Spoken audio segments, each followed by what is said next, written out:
তো শোনার জন্য যারা এখানে এসেছেন, যারা সামনে দাঁড়িয়ে আছেন, তাদেরকে আমরা অসংখ্য অসংখ্য ধন্যবাদ এবং কৃতজ্ঞতা জানাই। অলরেডি সবকিছু ওনারা বলেই দিয়েছেন যে প্লাস্টিক আমাদের মানব জীবনে কতটা ক্ষতি এনে দিতে পারে। এজন্য আমাদেরকে সচেতন হতে হবে।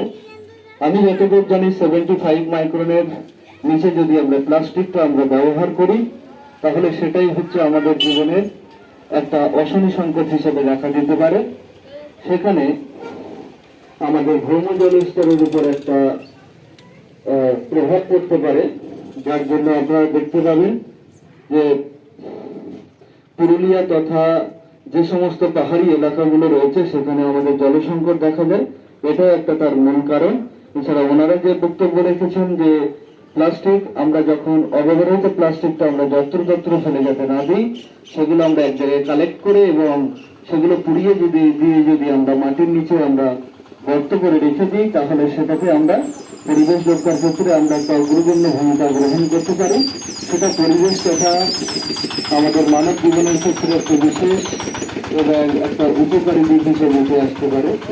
এছাড়া আর বলার কিছু নেই। এবং